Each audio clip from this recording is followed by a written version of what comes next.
Welcome to Cousin Osmosis, a podcast where us two cousins talk about what we know about media through cultural osmosis. That was super cheesy and I love it. Yep, me too. Today, we're watching X-Men, the first X-Men movie from the year 2000.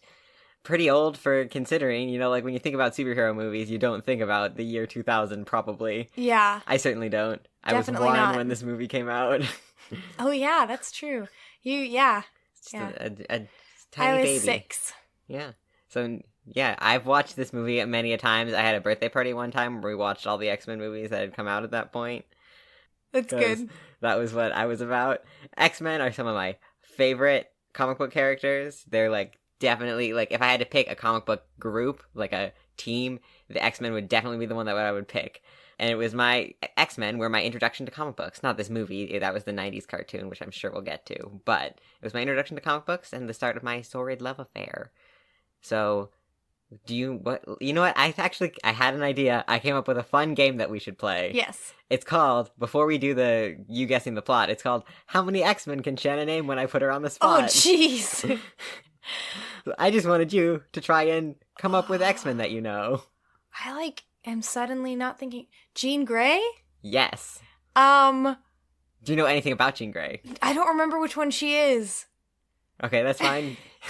Other X-Men. I know Magneto's the bad guy, and Professor X is their teacher. Does he good. count as an X-Men? Yes, he counts as an X-Men. He's the leader of the X-Men. Mm-hmm. And any facts about these people Wolverine? At all? Wolverine is an Okay, X-Men. I know Wolverine has the claws. I saw the Wolverine movie. Just the first one, not the second one. Not the one with the little girl.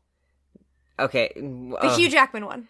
Okay, but there's a lot of Hugh Jackman Wolverine movies. Really? Yes. I thought there were just 2. I guess there's 2 that I guess there's 3 that are labeled Wolverine. I saw the first one with Hugh Jackman. No, you didn't, because this is the first one with Hugh Jackman. Oh, I saw the first one that was just, Hugh Jackman, just Wolverine. Okay. Just a Wolverine What was it about? I don't remember. Do you remember any other facts about it? I think I fell asleep while watching it because it was Okay. in the movie theater and it was really late. Okay, good to know. Any other X-Men? Isn't there one named Angel? Yes. Okay, I know that one because one of my only experiences with X-Men is watching the YouTube series X, E-X-Men, where Dr. X fires X-Men. Okay. So I remember Angel because he just makes fun of him for just being a guy with wings and being really lame. Yeah. Okay. That's certainly a take on Angel.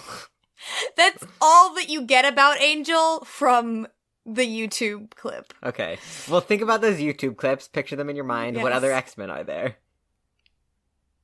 I haven't seen them in so long, and I'm blanking. Peek behind the curtain here. I picked this game because I figured it would be very hard for you to guess the plot without thinking first about what X-Men exist. Yeah. There's another bad guy who is an X-Men bad guy, right? Who, isn't there one who's blue and shapeshifts? Yes. Yeah, that one. Okay.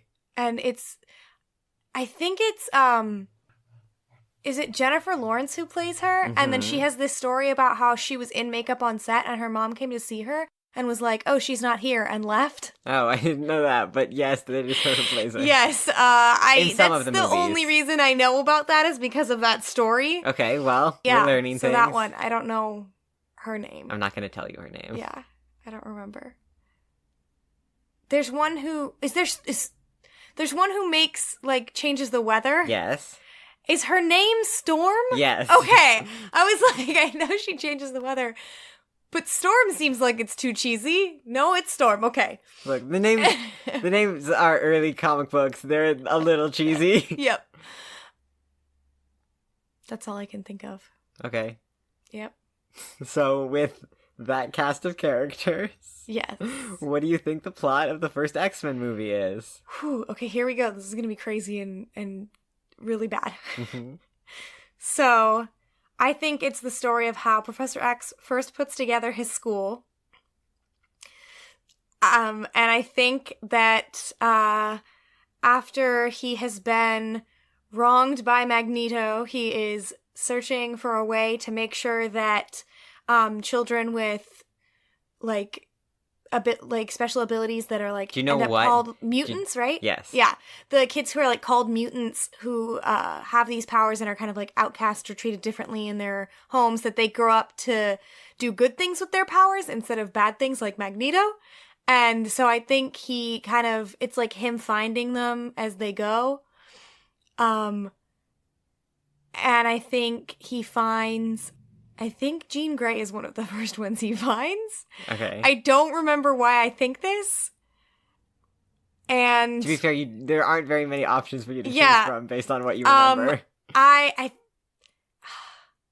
Yeah, that.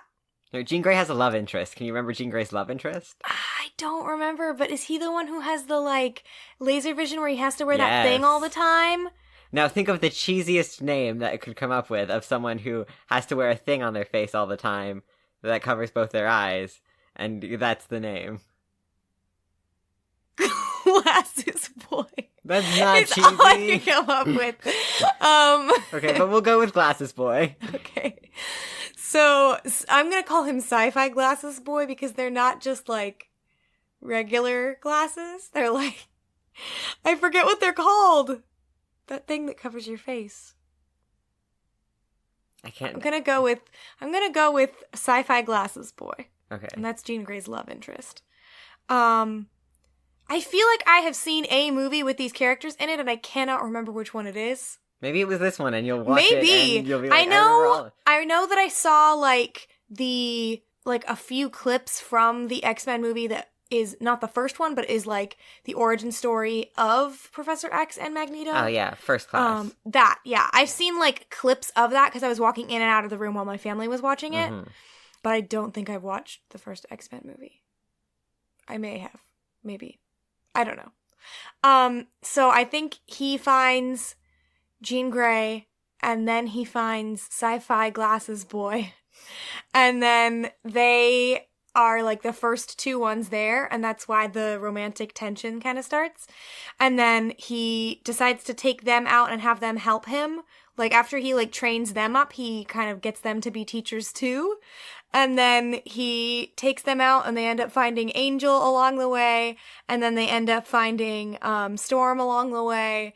And there's like the first like 20 minutes of the movie or so is just him like picking up X-Men.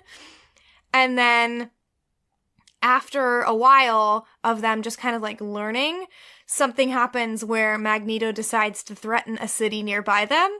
And so then he's like, okay, well, now's your time. Why does Magneto want to threaten? What's Magneto's motivation? Magneto wants to rule that city and make all of the normal people, like, get payback for the way he was treated as a kid. Okay. And so he wants to rule the city in such a way that, like, he and his group of people get special treatment and everyone else is, like, slaves. Okay. And so he's doing that, and then Professor X is like, hey guys, remember how I trained you? It was for this. And like a bunch of them were like, but we're not ready for this. We're still kids. We're just students. And he's like, too bad. This is your calling. You must do this to save the world. And so then they go out and their first battle with him goes horribly because they're uncoordinated and they don't know how to work together and they're bad at everything. And Sunglasses or Sci-Fi Glasses Boy gets really cocky and like he and Jean Grey are like having a fight so they don't work well together and everything is bad. And then they have to go back to like their base and to the school and like refocus and figure out what went wrong. And then after like a montage of like team building things, they get a little bit better, but it's still not quite working. And then a traumatic event happens where one of them gets like really badly injured and they have to, I'm going to go with Angel gets really badly injured. One of his wings gets like shot or something. Okay. And so they have to all come together to like help him. And so then the next time they go and fight Magneto, they do a really great job because they've been brought together by this tragedy and then they win. All right. That was a guess. Yes. Okay, so I have a story having to do with this movie and having to do with some other X-Men properties. This story might be considered embarrassing. I'm a little embarrassed about it, at least. I'm gonna tell the world about it on a podcast, because that's what you do with embarrassing stories. You just monetize them, even though we don't make money off of this. But yep. So, Rogue is the main character of this movie. Rogue is also a prolific character in some other X-Men properties, including my original introduction to it, the 90s X-Men cartoon, as well as another TV show that I also watched, X-Men Evolution, which was about them in high school. We'll get to that one. I'm sure that one someone pointed out online the other day, or like a while ago, that like, why are they in high school even though they are going to the school for gifted children? Oh yeah. But because they're in a regular high school too. But that's not important. It wasn't. I'm sure it's probably not a show that holds up super great. But Rogue is a main character in all three of these. She's a very popular X-Men. Who is not less of a popular X-Men and does not show up in all three of these properties is Gambit, Rogue's on and off love interest in the comic books. Gambit, who is not in most of these properties. He is briefly in X-Men Evolution, but he is not in X-Men movies. And as you know, Rogue has a different love interest in that movies, Bobby Drake, or Iceman, if you prefer.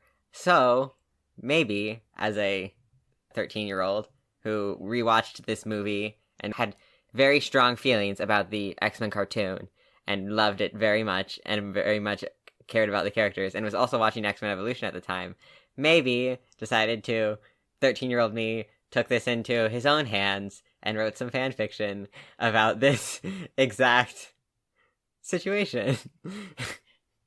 And it's maybe still on the internet. Wait, which situation?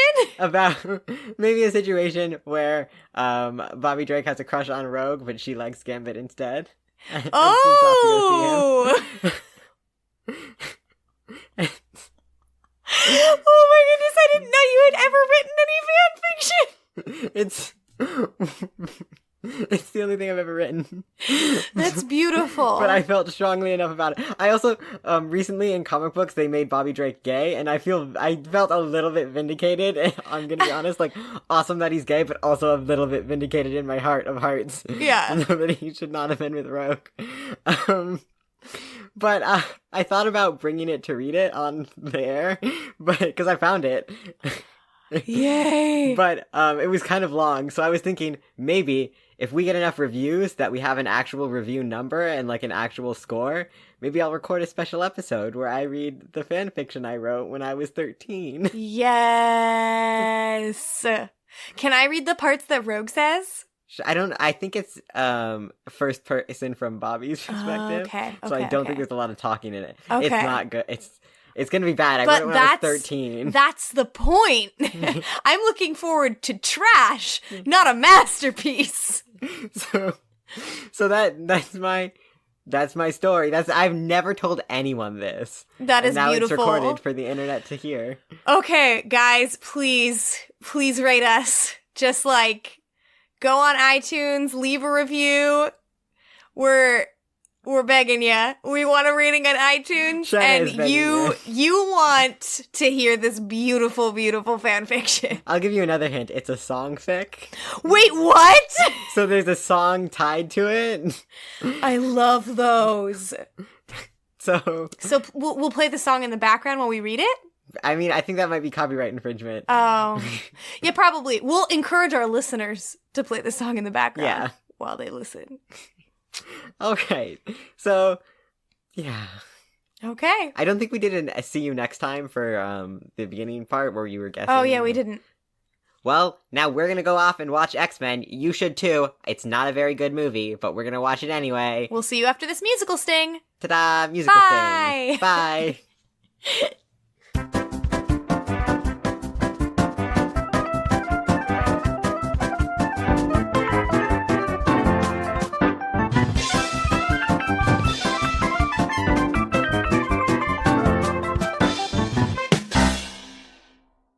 Welcome back. I hope you enjoyed X-Men, or at least watched it. Yep.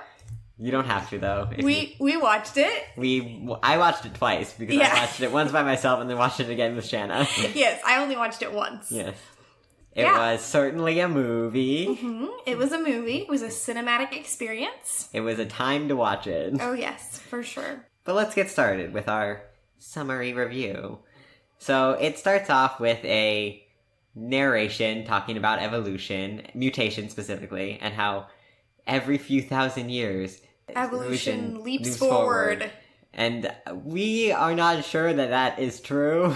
Yeah, we're not scientists, but I don't think that's how evolution works. I think it was slow and over time and not like random and fast, but maybe we're wrong on this. Feel free to correct us. I mean, maybe. I mean, obviously it's based on like random mutations, and then if they are advantageous, they continue because they increase your chance of reproducing and your offspring surviving well enough to also reproduce. Like, I get the concept of evolution. Yeah. But like, I think it's more gradual than what they're describing. Then the mutant phenomenon that we get described like the next. Well, there's a very 2000s like credit sequence where it's like there's like movement through a spine and there's like DNA and see like that double helix going. Yeah, it's very year 2000. It made me think of the movie Look Who's Talking with the baby and how the baby can like talk. The baby can't actually talk. Like you just hear the baby's thoughts in the movie, and like that's the premise. But it starts off with like the conception, and it does like a close up of like the sperm finding the egg. Yeah, it made me think of that. It's very early 2000s. Yeah. Then it starts in kind of a surprising place. It starts in Poland in 1944 during the Holocaust. Yes, during World War II in a concentration camp. Yeah, it's probably not what you were expecting to see as the first thing. It was really dark, and I was like, oh, we're gonna do the Holocaust now? Yep. It's a very dark start to this movie. I don't think it's the worst choice they could have made, because what happens is we see a young boy getting pulled away from his parents and separated, and we see that he reaches out and like pulls a metal gate towards him and like manifests mutant abilities, and we will later learn that this is Magneto. Yes. Here's the thing. I would like to argue that Magneto is the main character of this movie. I feel like that's true. Yes. I would just like to put it out there in the thoughts that Magneto's the main character of this movie. And so that seeing his backstory as the first thing and seeing like why, like the hardships that he struggled with and like why that might influence his worldview is, I think, not necessarily the worst thing they could have done. I don't think that they do it particularly well, particularly like comparing mutants to Registration of the Jews. Like, it's not a great thing. Yeah, it's not the best comparison, really. No, because this is like a fictional thing, and that's like a real thing that happened. But the X-Men have always been explicitly a metaphor for a lot of different things. Yeah.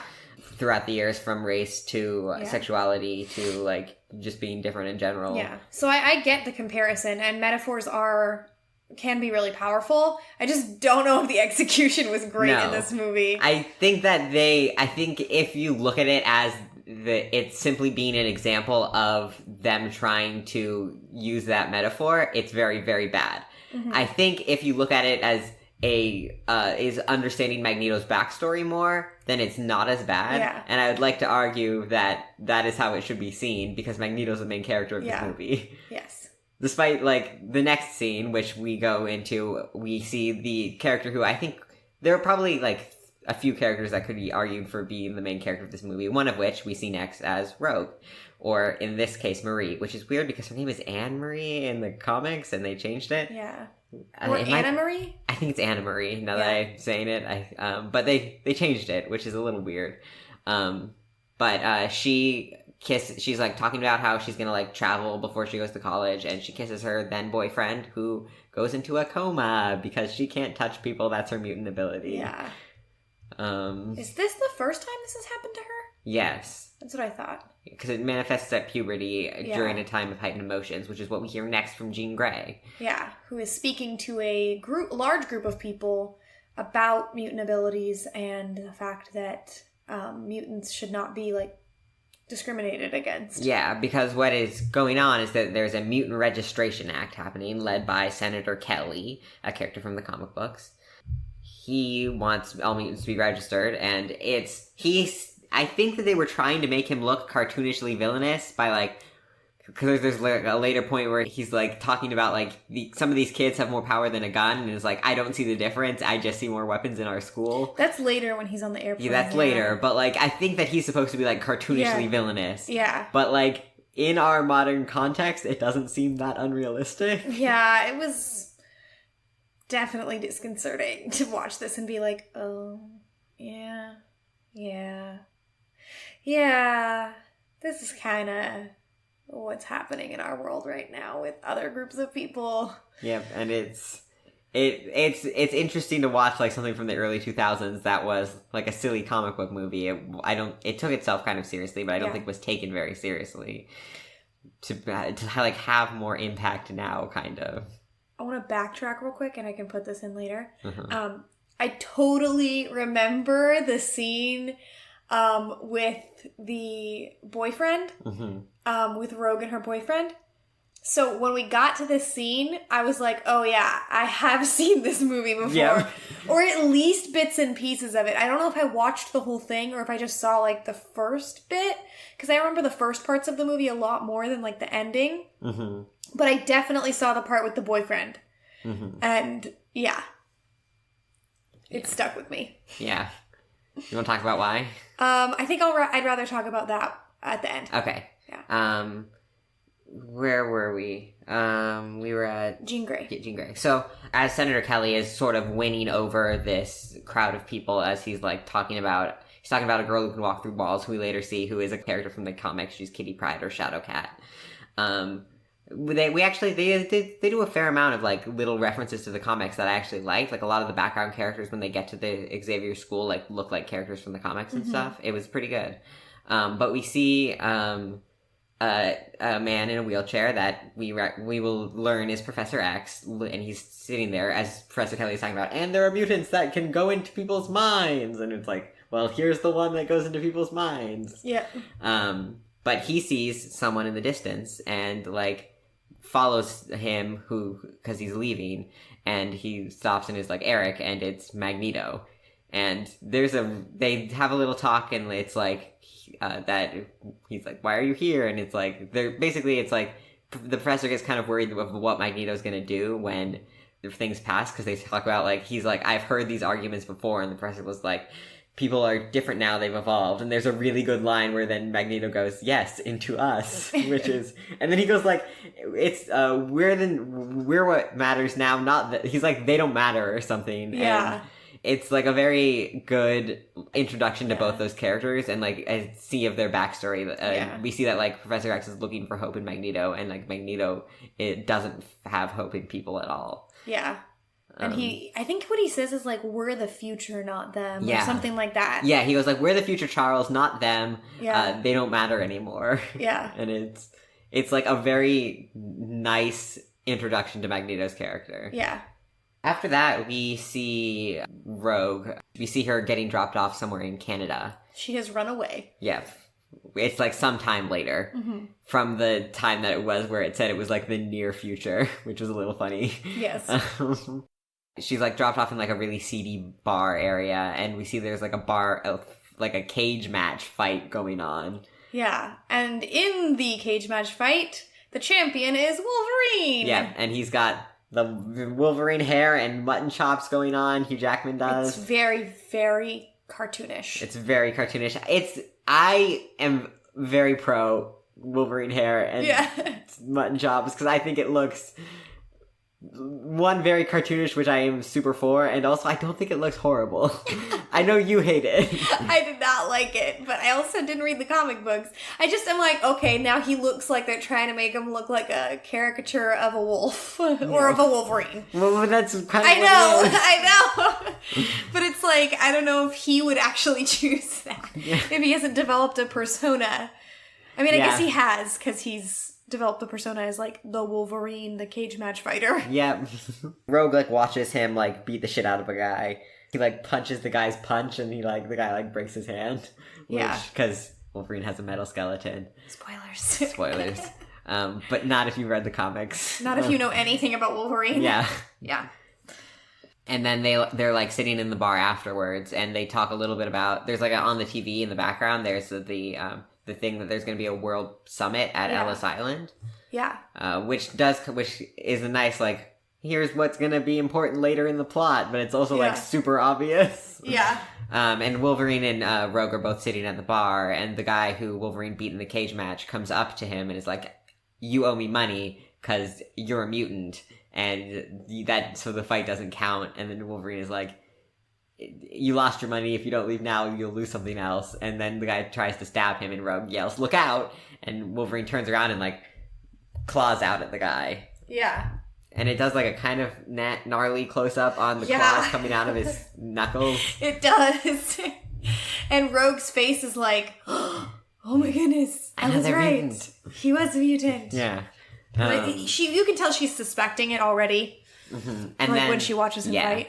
Yeah. And then there's the guy who runs the bar, has, like, a shotgun, and is like, "Get the hell out of my bar, you freak," to Wolverine. And Wolverine, like, chops his shotgun in half with his other claws, and then, like, leaves. And there's a comic book that I tried to find, and I couldn't find it, but I vividly remember it, of a very similar scene, and I don't know if it came, like, after and was referencing the movie, or if it came before and the movie is referencing it, where Wolverine is in a bar, and I think Storm comes to, like, try to get him to come back to the X-Men. And he is, like, in the bar and gets, like, shot in the face with a shotgun because the guy's like, "Oh, you're a mutant," and, like, he heals over. And then Storm is like, if you, like, I think it was Storm, it might have been Jean Grey. If you get a drop of that guy's blood on the ground, you don't get to come back.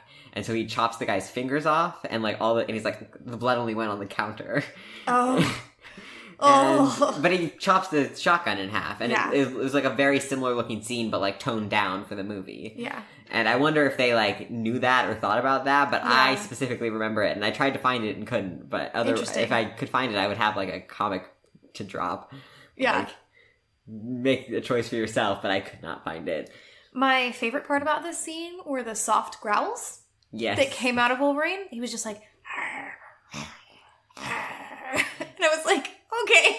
They were cute. They were, like, the kind of growls a very small dog makes. Little growls.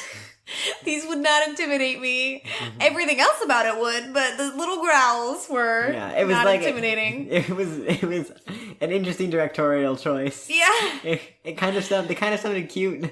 Yeah. And it sounded like a small dog, not like a scary thing. Mm-hmm. But Wolverines are small, so maybe... Yeah. Maybe they make small growl noises. Funny seeing Hugh Jackman make those sounds. Yes, it was. We then see Logan, Wolverine, driving away in his car, and he stops his car because he hears a noise and sees that Rogue has tagged along in the back of his car, and she's like, "I didn't know where else to go. I thought you might help me." And he's like, I don't... She's like, "Where am I going to go?" And he's like, "I don't know." And then she goes, "You don't know or you don't care." And he goes, "Pick one," which is also a very good line. Yes. There are a lot of very cheesy but very good lines in this, and a lot of my notes were like, here's just a line that I like and remember. And so you'll hear more of me quoting this movie as time goes on. Yeah. But Wolverine has a change of heart. Yeah. Because he's not a mean guy. And she eventually convinces him to let her ride along. And they have, like, a little conversation where they're, like, getting to know each other. And there's a moment where he, like, looks at his knuckles. I don't know if it's before or after Rogue gets in the car. I think it's before. It might be before, but either way, he, like, looks at them and just, like, rubs his hand. And he has just this moment of, like, oh no, my knuckles. Yeah. Like... There's also a moment where Rogue is like, "Does it hurt when they come out?" And he's like, Every time. And it's just the most grim, dark thing. Yeah. It's really funny. But they get also, I would like to point out here... You've already heard her speak a bit, but, like, here you really notice it. Her accent is not good. No, she could be much more Southern. She can't... It's like she drifts in and out of being Southern. There are moments where it completely disappears. Mm-hmm. There are other moments where it's just, like, half Southern. And Rogue is, like, a very Southern character. Yeah. But she's, like, just a little bit here. Like, barely. Instead of, like... Well, howdy, y'all. You know, like, there's none of that. No. It's like, I'm not going to do it. I can't do it. I can either do it or not do it, the accent, but she somehow managed to do in between. Yes. They then get into a car crash in, like, a very obvious moment where Rogan's like, "You're not wearing your seatbelt," and he's like, "Don't tell me what to do," and then they immediately get into a car crash and he flies through the windshield and, like, slides face first across the ground. Yep. That whole car crash is like... It's just really funny to watch. Yeah. Like, it's supposed to be intense, but I watched him fly out the windshield and I just started laughing. Yeah. The effects are not great. But Rogue gets stuck in the car. He, like, stands up and, like, walks back. And this is where we realize he has a healing factor. Mm-hmm. Which is what it's called in the comics, is a healing factor. Yeah. Which basically means that he can heal super fast. Yeah. Because like a wound in his forehead closes up. They do a nice job of the wound closes up, but the blood trails still stay, and I noticed that and was like, I like. But then he's like, this tree was cut down by someone. He doesn't say that, but he like makes it, and then he like sniffs really hard. And at that moment, I was like, wait, does he have super smell? Which he does. And I did not know that about Wolverine. Which at least the movie did a good job of like telegraphing to you. Wolverine has super smells. Yeah. And it's Sabretooth. Who, when I saw him, Atlas said, do you know who that is? I said, no. He said, that's okay. And then when I saw his teeth, I said, it's a vampire. Vampire boy. Which is not necessarily true, but Sabretooth is there, and he like hits Wolverine really hard, and I think he hits him with the tree, and Wolverine like lands on the front of the car, and then Rogue is still stuck, and there's a fire starting in the back of the car for like kind of no reason. Yeah, just to make just it more added intense. suspense. He's also got like a propane tank back there. And the fire keeps getting closer and closer to the tank. Yeah, and it's just... But then Storm and Cyclops show up, which... They rescue them. They rescue Rogue. And then the car explodes. Yes. A lot. It explodes like a big explosion. Mm-hmm. And then they take them both to the Professor X's school. Yeah.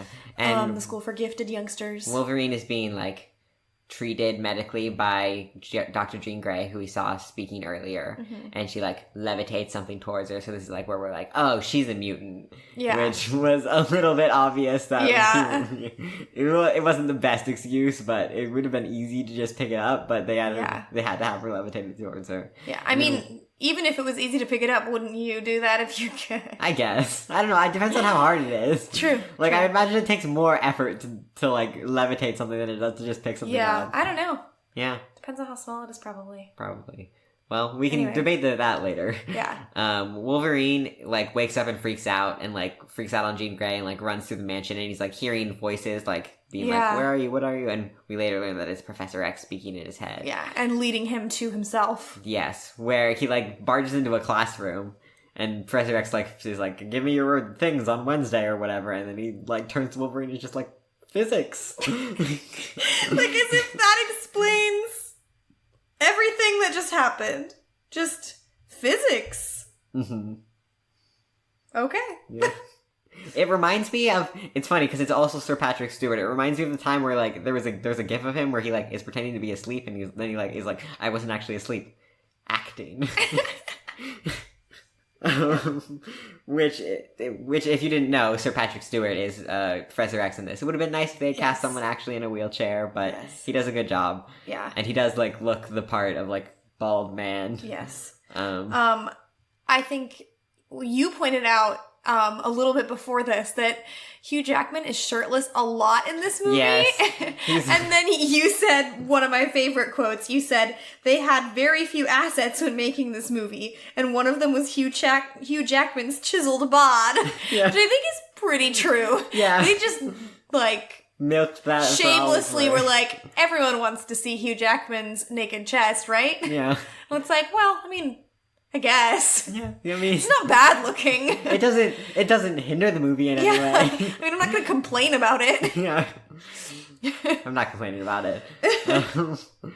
But he, like, is in that room, and then Storm and Cyclops come in, and so do Jean Grey, and he's like, this is Aurora Monroe, also known as Storm, and Scott Summers, also known as Cyclops, and you've already met Jean Grey. We are trying to keep you safe from Magneto. And Wolverine's like, what's a Magneto? And he also says, what do they call you, Wheels? Which is very good. And Wolverine's basically not having this, like, superhero stuff. Yeah. And this is the first hint we get of a friendly character we like to call Professor Xposition. Yes. Professor X just gives all of the exposition in this whole movie. Almost all of it. The narrator gives us a little at the beginning. No, that's Professor X talking. That's Professor X! Yes! I didn't even notice. So, Professor X gives us literally all of... We get a little bit from Jean Grey. A little bit. And a little bit just from, like, things happening. Yeah. She's his protege, so it makes sense. Most of it is Professor X. He does a lot of explaining things. We get, like, a little montage of him, like, explaining how the school works, and, like, Rogue is here and safe. and here's my background with Magneto, which is like we met when we were younger and we like worked together, but then he like was like, I hate humans, and I was like, I love humans, and that's basically the crux of it. Like, you don't even need to watch the prequel. That's just the whole thing. Yeah. I'm kidding. That's a better movie than this one. But he's like, give me like 3 days of trying to get in your mind, and I will figure out why Magneto is after you, and then I'll give you like all the backstory you want, because we also find out here that Wolverine has amnesia. I did not see that coming at all. I didn't know anything about Wolverine's story, so I did not know he had amnesia. Yep, amnesia. Yeah. I knew the whole story of, like, him being experimented on by the government. Mm-hmm. The Canadian government. Oh, I didn't know it was Canada. Yeah. Ooh, Canada. He's Canadian. Oh, I didn't know that. Yeah. Right, because she goes to Canada. I didn't realize that was Canada. Yeah. Anyway, and his horrific surgical procedure to coat all of his bones in metal. Yes, which we get a little bit of exposition on here, too. Are they coated in metal? Or did they replace them with metal? The way it looks like kind of... In the movie where they do it, it's a whole bunch... It's like he's covered in, like... He's, like, nude. And they, like, a whole bunch of needles full of molten metal come, like, down and poke into him where his bones are. Yeah. So I think those maybe, like, burned out the bones. But the X-rays kind of look like it's plated in. Got it. It's unclear. Yeah. Either way, his bones are metal. His bones are metal. He's got metal running through his whole body. Yeah. You may experience a thought here where you think about what the powers of the main bad guy in this movie are. That's what, like, my first thought was when they were like, we have to figure out why he wants you. And I was like, dude, he's made of metal. He's made of metal. But then Professor X is also like, maybe it wasn't you they were after. Which is weird that he says this now, because then they never bring it up again until they figure out that, yes, that is the truth. That's not who he's after. Yeah. Which I was like, well, obviously he's not actually going to be after Wolverine, because that's the more obvious choice. Even though they didn't say why it's the more obvious choice. No, they just assumed that. They do exposition on everything else, but this one they're like, oh, we're all dumb. We have no idea why he would want a man made of metal. But at this point, we get a little, like, switch over. I don't know exactly where this comes in the thing, but we get a little switch of Sabretooth going back to, like, home base. Yeah. And we get our first picture of a character that we both ended the movie with fondness for, Toad. Yes. I hate Toad, but at the same time, I hate him for all the right reasons. Mm-hmm. I think that they portrayed him well. Like, yes. You're supposed to hate him because he's gross and yucky. Yes. And they did a good job of that. Whereas some of the other characters, they were, like, trying for certain things and didn't accomplish them. With Toad, you got what they wanted. Yeah, just like, he's kind of just like a grody boy. Yeah. But, like, surprisingly competent. Yeah, all of the sounds that his tongue makes make me supremely uncomfortable, but I know they're supposed to. Toad has Toad powers, so things like sticking to walls and sticking his tongue out and spitting out goop. And jumping real hard Jumping and high. real good. Yeah. And then he's wearing, like, goggles that make his eyes look super buggy, which is a reference to the comics where sometimes he has, like, bug eyes. Yeah. But he's painting something, which in watching it a second time, I noticed was, like, was something that, like, was actually relevant to, like, the plot of the movie. Oh. He's painting, well, I'll bring it up later.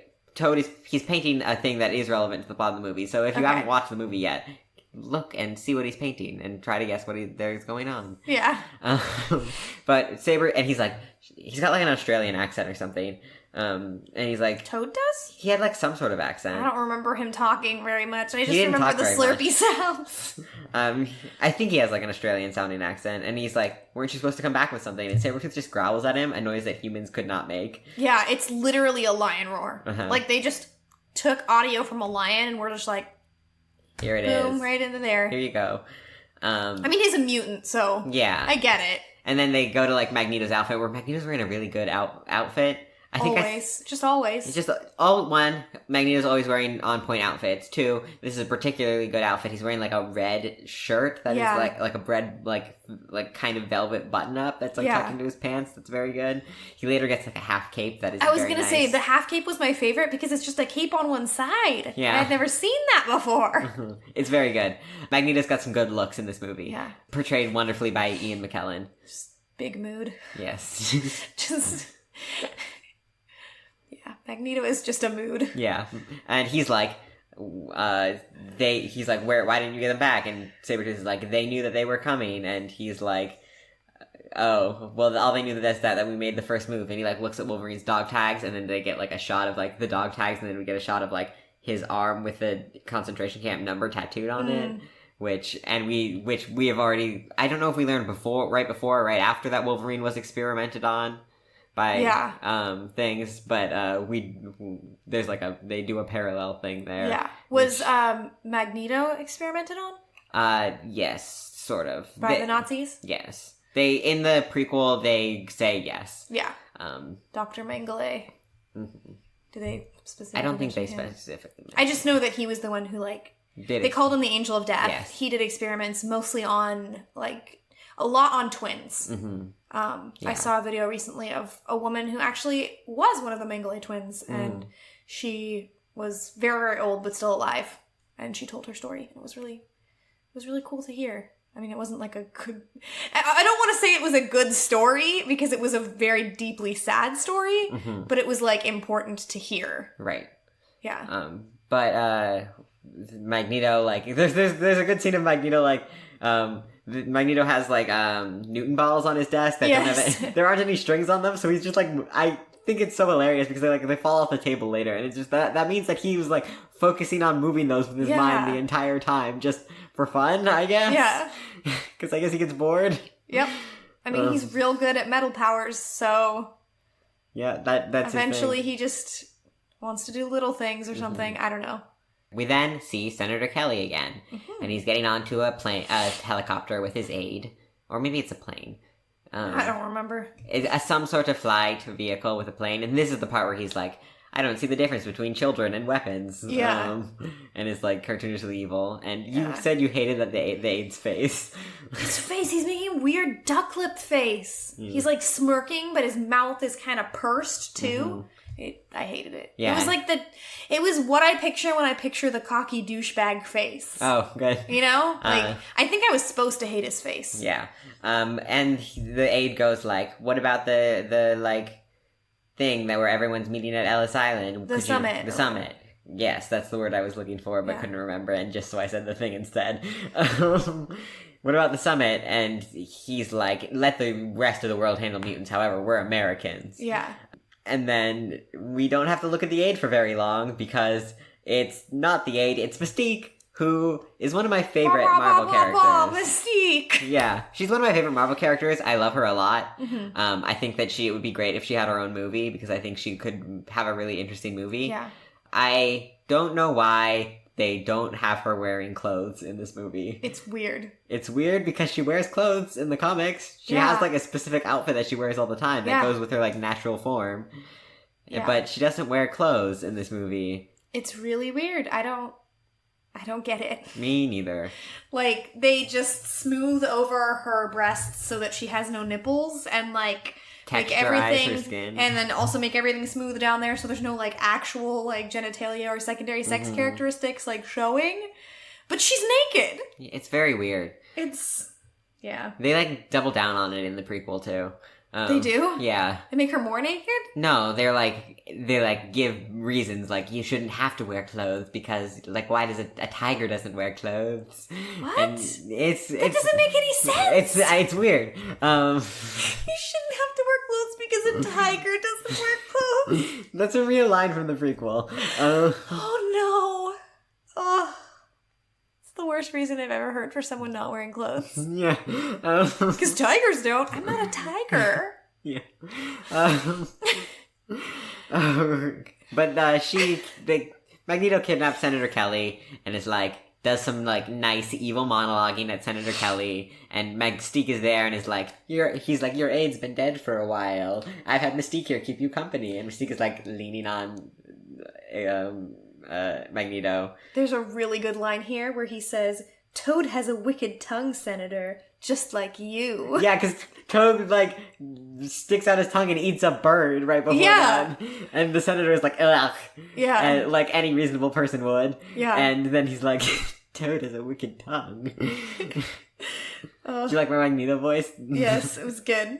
It's not what he sounds like, but I feel like it encapsulates his essence. Yeah. Which him like being flirty with Mystique isn't that weird because Mystique is actually much older than she looks. They're like a similar age, which is true in the comics and also in when they do the prequel. She's like young in the prequel and like knows him when he's young. Oh, is part of her power like anti-aging kind of? Yeah. Similar to Wolverine, yeah. That's another thing we learned, that Wolverine could be very old. Yeah. But they do like a weird thing where like a pulse of radiation like comes out and like covers Senator Kelly and he like passes out and it's like somehow powered by Magneto. Yes. And Magneto says like a whole bunch of stuff, like cool monologue-y stuff about like, Are you a God-fearing man? I've always thought of God as a teacher. I think you fear me, but you won't anymore. And stuff like that. Yeah. And at this point I was like, and when everyone's mutants, no one will be. Which is basically his plan. It's basically Magneto's plan. It's to turn the world leaders into mutants. Yep. By having this machine put out on the Statue of Liberty, which is what Toad was painting earlier. Yeah. He's painting the thing the same color that the Statue of Liberty is. Ah, gotcha. It's like the end of the torch. The good guys don't know that yet. Yeah. We know that. And then Senator Kelly escapes from Magneto's prison by being a jellyfish man now. That's his new power that got activated. There's a bit where, like, Sabretooth and Magneto try to, like, pull him back, but Sabretooth accidentally drops him and Magneto leaves him in Senator Kelly's cell. And he, like, bumps headfirst into the things just to, like, reinforce that Sabretooth is not the smartest. Yes, and that he is not on Magneto's good side right now. No. We then jump back over to the school.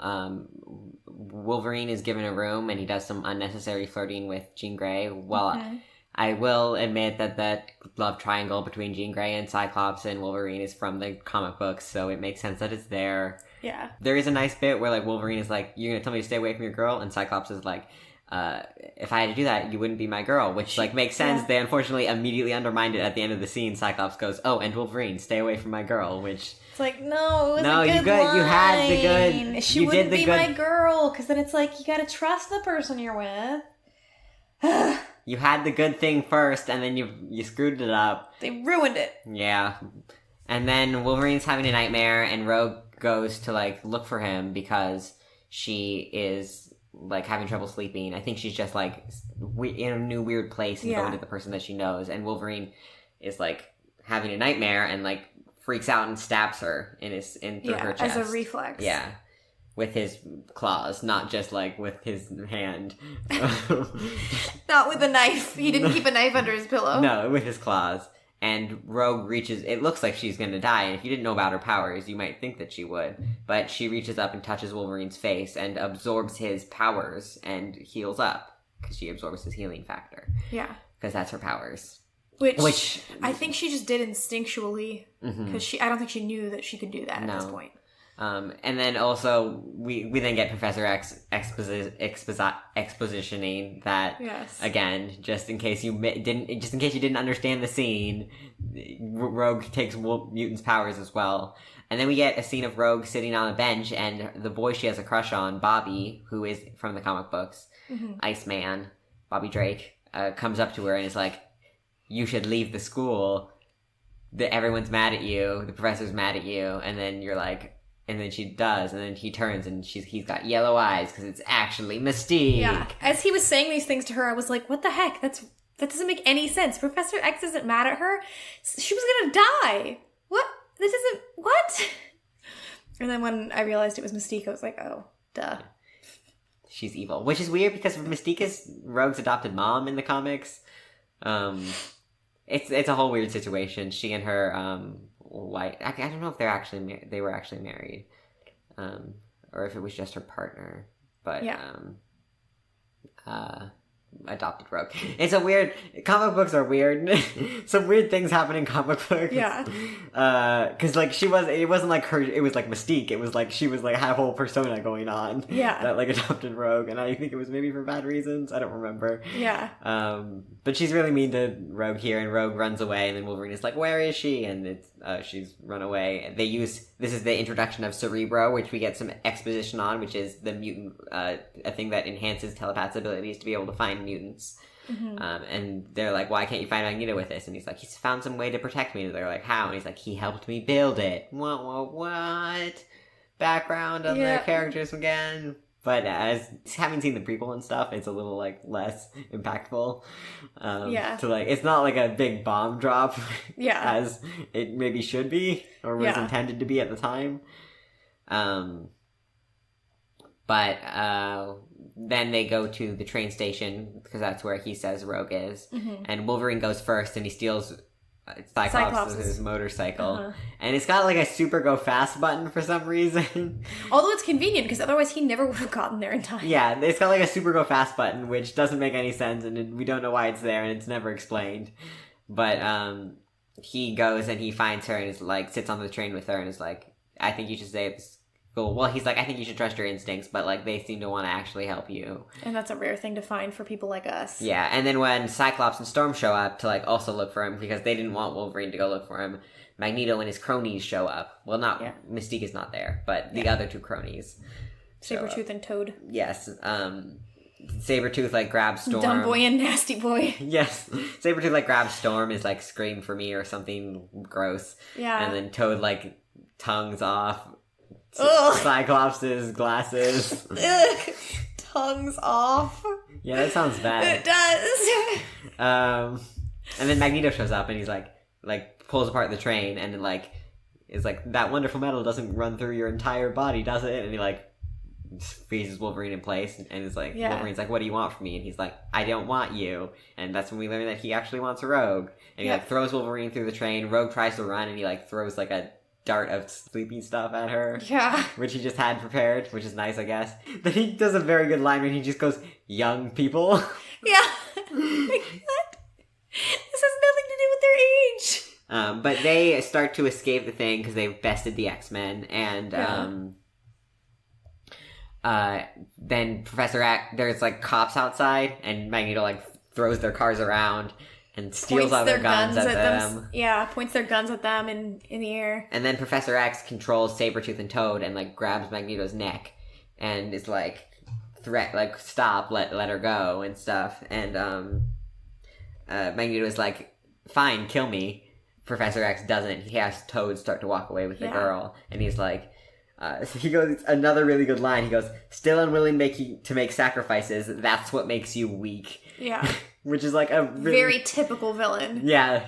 That's like the most villainy line I've ever heard. Yes, it's very good. And then he like shoots a cop with the gun, but like stops the bullet right before the cop's head. And he's like, I don't think I can stop all of them, Charles, and cocks all the guns. He's very cocky and like... Ha! Ha ha ha. And kind of like playful with Professor X, which I like. It like shows that they had like a previous relationship. There is very, very clear banter. Mm-hmm. So basically he's like, you either have to kill me or let me go. And so Professor X lets him go. Yep. And with Rogue. Yeah. Mystique shows up at this point piloting a helicopter. Yeah. She's very competent. And they like take off in the helicopter and then they're like back at the school and Wolverine is like running, is like really mad and is like, we're gonna go find her. And they're like, how are you gonna find her? And he's like, the traditional way, look, which is a good line. That's Wolverine says that, right? Yes. Yeah. And Senator Kelly shows up at the school because after escaping by being a jellyfish man, he's like, I didn't want to like go to any hospitals because I thought they'd treat me like a mutant, which like he is now, sort of. Yeah. And Professor X reads his mind and realizes that the machine like severely drains Magneto, and so they deduce that Magneto's going to touch Rogue, give her his powers, and then she's going to use the machine and die in the process. Yeah. Which...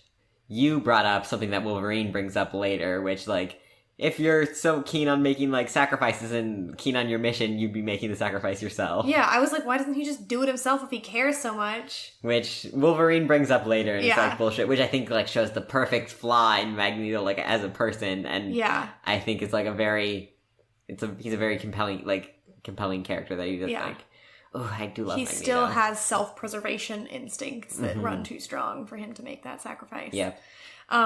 Also, when Bobby, who is actually Mystique, leaves after Rogue runs away, she goes through the school disguised as Bobby so as not to, like, alert anyone of her presence, then changes her face into Professor X's face, and enters into the Cerebro and then puts like poison in it, basically, so that the next time that Professor X tries to use it, he will be harmed. Which he does immediately try to use it to try to find Rogue. And he, like, goes into, like, a coma. And so then what happens is Jean Grey, like, takes the poison out of it and, like, goes and tries to use it herself, but it's, like, really hard for her.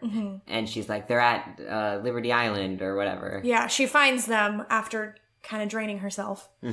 So then the X-Men, which is Wolverine, Cyclops, Storm, and Jean Grey, take the plane, the X-Jet, to Liberty Island, where Magneto, Sabretooth, Mystique, and Toad all are, and Rogue is also there. Rogue. And there's a scene where, like, Rogue asks Magneto what they're gonna do to her, and he's, like, very honest, like, oh, you're going to die because you're gonna kill for, like, this is exactly why, and, like, I'm laying out my plan for you. And it's, like, I think it, like, shows a lot of his character that he, like, is, like, telling this to her. Yeah. He explains to her, like, your sacrifice is important because of all of these things. Yeah, and, like, then all the leaders of humanity will be mutants as well, so their cause will be our cause. Yeah. Which is, like, not a terrible plan. Yeah, like, as I get it. Plan goes, that's, like... It's not super destructive either, because he thinks the machine works. He doesn't think it's going to kill everybody. Which, we also find out that Senator Kelly dies. His, like, body turns to, like, water. It's the grossest thing I've ever seen. It's not a good look. And they all go to the island, and there's, like, some fight sequences that happen. Sabretooth stays... Oh, wait. While they're on the plane, Wolverine gets an X-Men outfit, and he complains about it, and then Cyclops says... He says, what would you prefer, a yellow spandex? Which, one of the major complaints of this movie was that the costumes were not comic book accurate. So, yes, people would have preferred yellow spandex. Yes, that's what they have. Yeah. But there are some individual fight sequences. Wolverine and Sabretooth stays up with Magneto because Magneto is like, I'm going to be weak when I give my powers to Rogue. But Mystique transforms herself into Wolverine and, like, gets Wolverine alone in a room, and they do, like, a fight sequence. It's pretty cool because you see Wolverine, like... You see Hugh Jackman fighting in two very different ways, which is interesting. Mystique's, like, the effects of Mystique fighting are, like, not great because she does, like, weird flippy stuff, and it looks pretty old. But it's pretty nice. And that concludes with, well, I'll tell you how it concludes later. We also get Toad taking care of... Really, Toad, like, knocks Cyclops into another room, knocks Storm up to, like, on top, spits goop on Jean Grey, and, like, covers her nose and mouth so she can't breathe. Then goes to fight Storm, knocks her into an elevator. He also does this, like, weird dance thing when he's walking towards Jean Grey, where he's, like, looking menacing, and he does, like, a weird dance. And this was the point where I was like, I like this guy. Yeah. Like, they do a good job of him. He's, like, well-characterized. I like, that feels, like, appropriate for what I know about him. He's just a nasty boy. Yeah. Yucky. Yep. And he, like, separates them all and drops Storm down, and then he, like, goes back to turn to fight Cyclops and Cyclops and Jean Grey, who've kind of recovered after Cyclops, like, blasted Jean Grey's goo away off with his laser vision. Which he's very, very accurate with. Yes. Storm, like, rises up out of the elevator shaft. Here we go. She rises up out of the elevator shaft, and she, like, blows... And Toad goes, like, don't you folks ever die. And she, like, blows him out the window, and he, like, sticks out his tongue and wraps it around the thing. And then she says a line that... Do you want me to say it? She says, do you know what happens to a toad when it's struck by lightning? The same thing that happens to everything else. Which is... Like, why did you bring up the toad thing if that was gonna be your... I don't... It's simultaneously the best and worst line in the movie. It's great. It's a time. I heard it and I was like, I can't believe that got into the script. Yep. And stayed there. Yeah. It's Storm's big line. A lot of people approved that line. It's Storm's big line. She doesn't really have very many other big lines. She, like, when Senator Kelly died. Storm is really bad at banter. Yeah. I do kind of like that I idea. I relate. I get it. I don't think I could come up with anything more clever on the spot. Quippy things. Yeah. It's very good. And then when we see Storm finish off Toad, we switch back to Wolverine, where we see Storm walking up behind him, like, Logan, like, what's going on? And he's like, the other one's still near, I can see it. And she's like, we have to get back to the group, and, like, gets close to her, and then he goes, there's a problem. You're not part of the group, and stabs her, because it's Mystique, because he can smell that she's different. Yeah. The callback of the super smells. Yes. And she gets stabbed and, like, falls in its position and, like, with stab wounds in her stomach. Yeah. They, like, linger on it for a second because I'll let you in on a secret. She escapes later. Because she transforms. Yeah. So they let you... She falls in a very specific position so that you can, like, remember it later when you see a different person in that position. You'll be like, oh, it's Mystique. Yep. This movie makes things really, really obvious to the point where it's like, I got that without you explaining it. And I'm not good at, like, getting subtle things in movies. Mm-hmm. And you still explained it. They, like, make really sure that you're not going to get anything confused. Babies could watch this movie and understand it. Yes, they shouldn't, but... No. But they get up to the top of the tower, and then Wolverine goes, like, guys, get out of here. And so they're like, why? And he's like, I can't move. And Magneto comes down and, like... Oh, wait, first, when Wolverine goes back to them, Cyclops asks, how do I know it's you? Oh, yeah. And then Wolverine says, you're a dick. And he goes, good enough for me. Which is very good. I think he actually just goes, okay. Which is okay. Which is even better than, like, good enough for me. Yeah. It's just like, yeah, that's fair. Yeah. So then Wolverine does his little, like, guys, I can't move. And Magneto comes and, like, slams them all to the wall and, like, puts, like, binders around them that, like, bits of metal around them that hold them to the wall. And he puts Cyclops right in front of Jean Grey and, like, takes his glasses off. And there's a bit where Cyclops is like, Storm, blast him. And then he's like, really gonna shoot a lightning bolt? Magneto's like, really gonna shoot a lightning bolt into, like, a giant copper conductor? I thought you lived in a school. Which is a really good burn. Such a good burn. Also, like, seriously, dude. And then he points Wolverine's claws into his chest. And he, like, goes to, like... touch Rogue's face, and they're not. His claws are not out. He's just pointing it so that if he gets them out, he'll be stabbing himself in the chest. Which, of course, he does, and he stabs himself in his chest and cuts himself free. Yeah. And then he and Sabretooth fight on top of the Statue of Liberty. It's a pretty cheesy fight, and there's, like, a bit where Wolverine, like, falls off and, like, puts his claws out, and they go around one of the points of the Statue of Liberty, and it, like, flips him back up. Which I'm pretty sure that's not how physics work. That's not at all how physics work. He didn't grab it. No, it just would have went. Shh. Yeah. He'd be dead. Well, I mean, maybe not dead, but... He'd be at the bottom of the Statue of Liberty. Yeah, done. Okay, we're good. Yeah. Bye, Wolverine. But there's, like, a whole fight, and then he, like, brings back Cyclops' things, and, like, has Jean Grey floated over to Cyclops, and then he opens his eyes, and it blasts Sabretooth off the building. Yeah. And then they're like, how do we get up to, like, the giant spinny thing that we can't, like, blast it because Rogue is there. It'll kill her. So they throw Wolverine up there with Storm helps throw Wolverine up there. And Jean Grey helps control the, like, storm. And he, like, lands on the thing and is, like, going to cut it, and then Magneto is like, no, don't move. And then there's, like, a whole bit where, like, Cyclops is like, I'm gonna take the shot, and Jean Grey's like, don't take the shot, and he's like, I'm gonna take the shot, don't take the shot, I'm gonna take the shot, don't take the shot! You can see the radiation, like, getting closer and closer and closer to the summit. And then he shoots Magneto, and Magneto falls down, and so Wolverine is able to, like, break it. Yeah. And so he breaks it before the summit is, and then he takes off Rogue's gloves and puts her, like, hands on his face. Nothing happens, and so he starts to cry-ish. And, like, hugs her, and then he starts to, like, go, like, where, like, all the, like, life is being sucked out of him, and she also, like, when she was in the machine, got the white streak in her hair that Rogue has in the comics. From the extreme stress. Yeah. And she, like, heals, and it's all good, and then Professor X and Wolverine both recover from their comas, and Professor X is like, there's a military base near where we found you in Canada. That's a good shot for you to, like, go towards. And so Wolverine leaves to go there, but not before giving Rogue his dog tags and being like, I'll come back for these. Yeah. And then we get, like, a final scene where Charles Xavier... wait. First, before that, Jean Grey is nursing him back to health, and she's like, oh, I think Rogue is taken with you. Like, I think she has, like, a little baby crush on you. Mm-hmm. And then he was like, tell her my heart belongs to someone else. Which is so cheesy because, like, you've known her, like, 3 days. 3 days! Maybe even less than that. It has not been a very long time. Your heart does not belong to her. Maybe you think she's hot.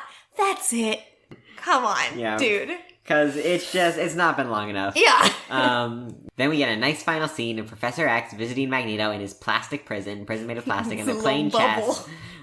Charles Xavier wins the chess, but not before Magneto is like, I'll escape someday. This plastic prison won't hold me forever. But he's like, Charles Xavier is like, and I'll be there to stop you. And they're like, they do a little banter thing where he's like, ah, yes, you're looking for hope in me. And they, like, call back to some of their lines earlier. Yeah. It kind of sets you up for, like, the next time he escapes. Yep. And that's the end of the movie. There's no after credit scene as we're used to with Marvel movies nowadays. That doesn't happen till X3, the third X-Men movie, which I'm sure we'll get to. Yeah. But yeah, that's X-Men. Yep. Who is your favorite character? That's tough. Aside from her really terrible line, I really liked Storm. You don't get much of her, but she's, like, cool. Mm-hmm. I really like her aesthetic. I really like her powers. So I feel like if I had gotten more of her, she might have been my favorite character. But as it was, I think Jean Grey was probably my favorite character. Mm-hmm. Just because I don't know, she just seemed like a more reasonable, well-rounded person than a lot of the others. Like, I was like, I feel like I could actually sit down and talk to this person.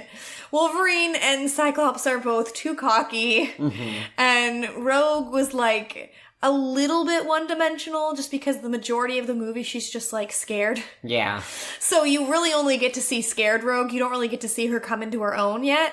So she's not a very interesting character in this one to me. So I think probably Jean Grey. Okay. Who's your favorite character? Ugh, it's hard. It's harder for me because I'm trying to pick my favorite character based just on this movie. Yeah. Not based on my previous experience with comic books and other things and, like, knowing what I like about characters and stuff. Toad is very good, but I think it's Magneto, which is my favorite character in the comic. If, like, I had to pick a comic book character that was in this movie to be my favorite character, it would also be Magneto. But I feel like he's the main character of this movie. We get the most, like, interesting plot stuff around him, and we see the most of his inner workings of his mind, which is something I really like in movies, is seeing how a character thinks, which I feel like we get a fair amount of Magneto. We see why he is the way he is, and why he would think the things that he thinks, and, like, the justification for his plans and stuff, which we don't really get out of the rest of the characters. We kind of get it out of Charles Xavier, but not a lot, and I think Magneto is... I would, if someone made the argument to me that Magneto is the best Marvel character of all time, I would not be like, no. I would probably, if someone made, like, a compelling argument, I'd be like, yes, I think that is a true statement. Yeah. I think he's, like, up there in, like, complex story arcs and stuff. You wouldn't be like, definitely not. No, I think he's quite a good character, and I think that this movie, I think it did him, like, a fair amount of justice. Mm-hmm. Like, I don't think it was, like, a poor representation of him, and that is... Like, going back to this after, like, I wasn't a huge fan of Magneto when I was a little kid, because you don't tend to like bad guys when you're a little kid. Yeah.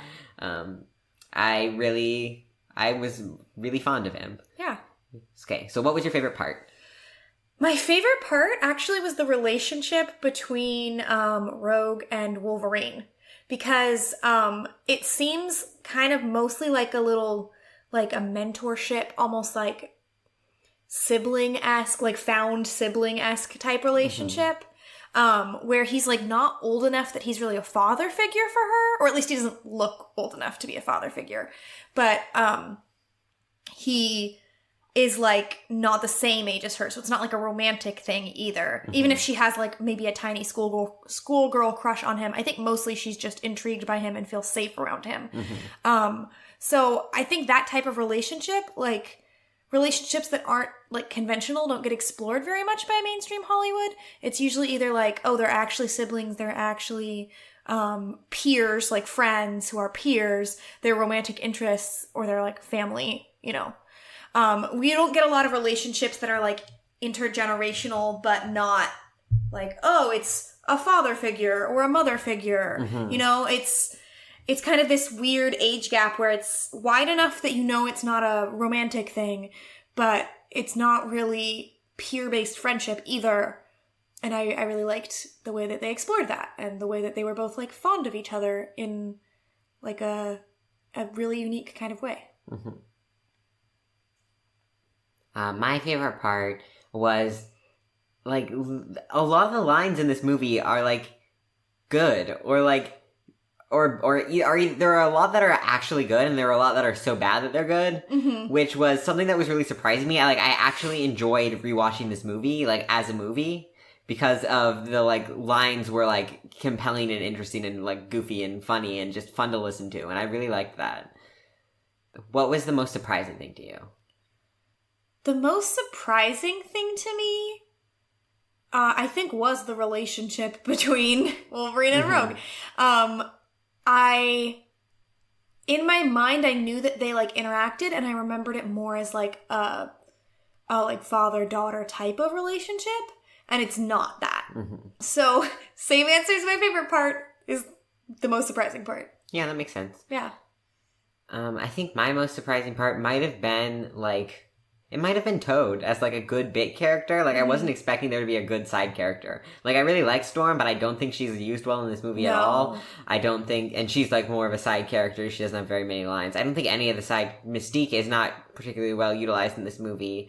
Like, all the side characters are pretty shitty, like, except for Toad, who's, like, kind of just, like, manages to, like, sneak in there as, like, just, like, not developed enough that they don't do anything weird, but just developed enough that, like, has a recognizable personality, and it's not something I remembered at all. Like, I kind of forgot he was even in this movie. Yeah. So I'm, like, I'm here for it. I'm here for Toad. What was your least favorite thing? My least favorite thing